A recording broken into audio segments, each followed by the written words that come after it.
Welcome to Maths Katta, my YouTube channel. Standard 10, Maths 2.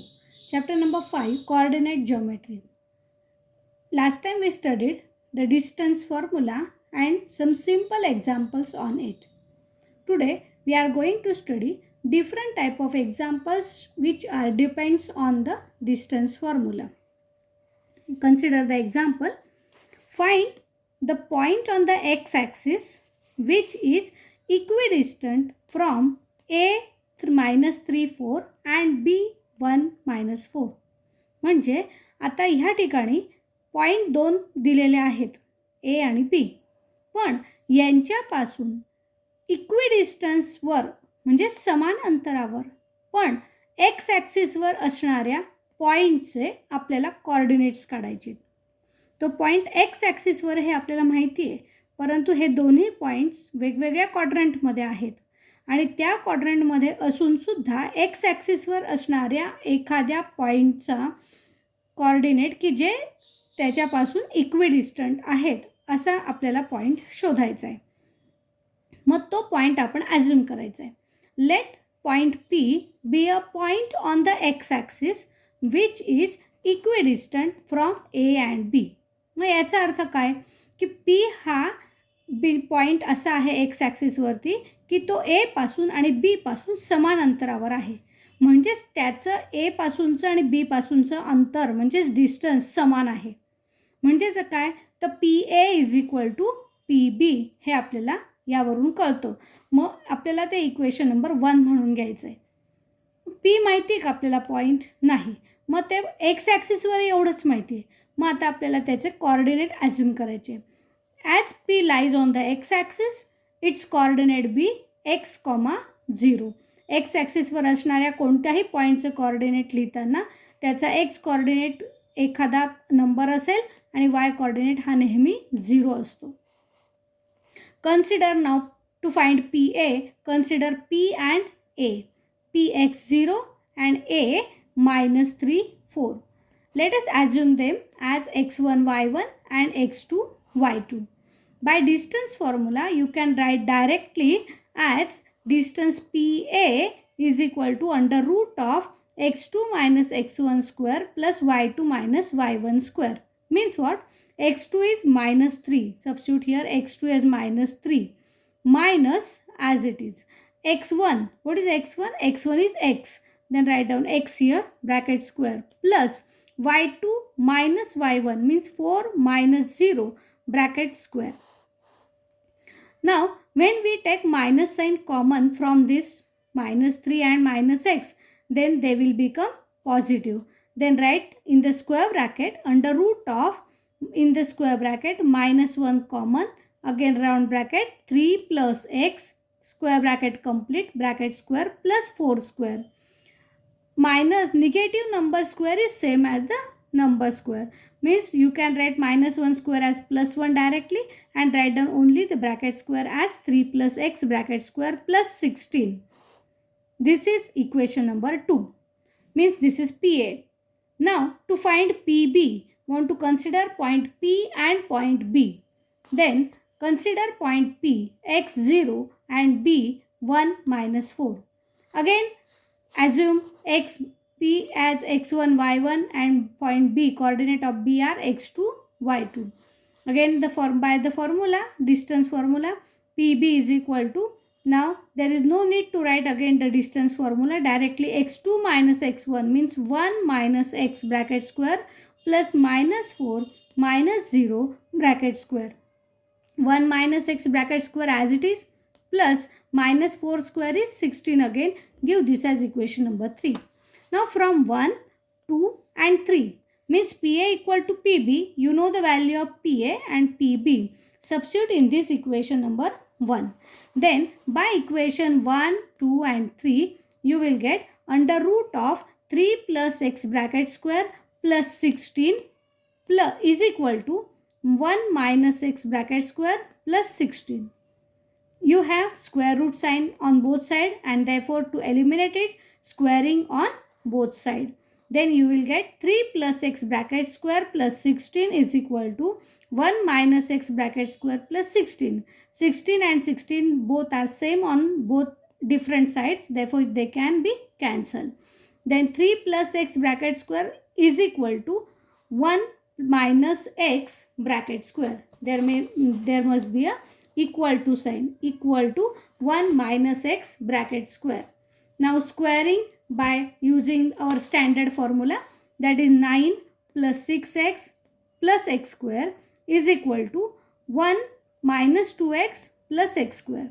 Now this x square and x square are again same on both sides, they will be cancelled. Remaining terms are 9 plus 6x is equal to 1 minus 2x. Transfer x terms on one side and numbers on the other side. Then 6 as it is plus 2x on this side, it will be positive, is equal to as it is 1 as it is. 9 becomes negative on this side. Then you will get 6 plus 2x, that is equal to 8x. 8x is equal to 1 minus 9 is minus 8. Transfer 8 on right side. Then x is equal to minus 1.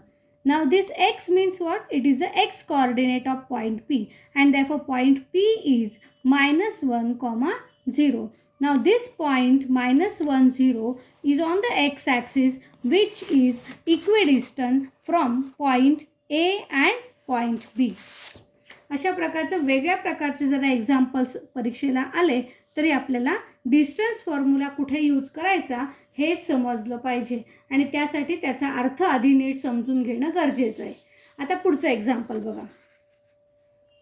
Verify that the points P minus 2 2, Q 2 2 and the point R 2 7 are the vertices of right angle triangle.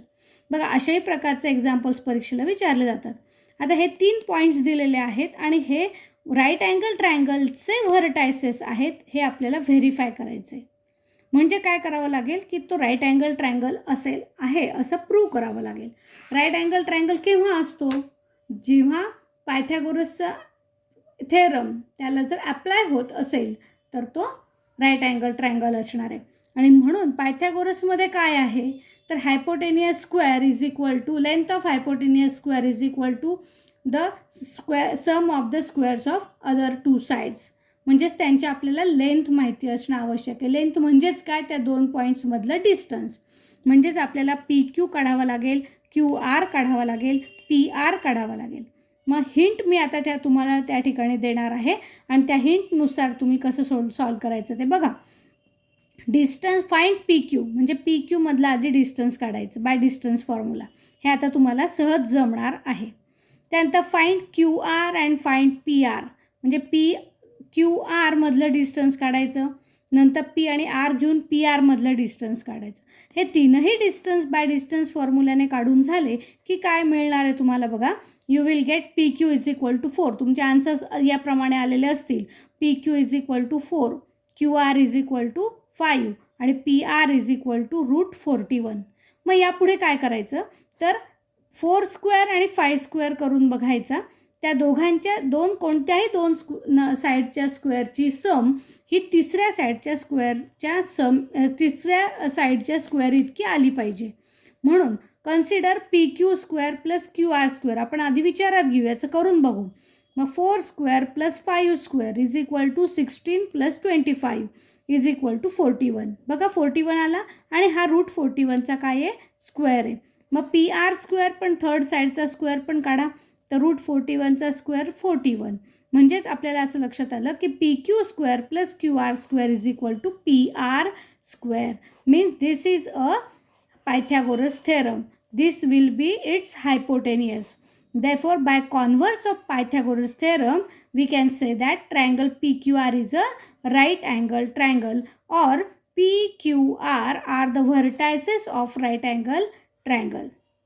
अशा प्रकारे example तुम्ही complete करायचं आहे. हे मी फक्त पुढचा part तुम्हाला दाखवला आहे, पण हा आधीचा पार्ट म्हणजे फक्त डिस्टन्स काढणं हे आता या तुम्हाला पुढे जमणार आहे, कारण याच्या आधी आपण बरेच एक्झाम्पल्स त्याचे सॉल्व केलेले आहेत. असंच आणखीन एक एक्झाम्पल बघूया.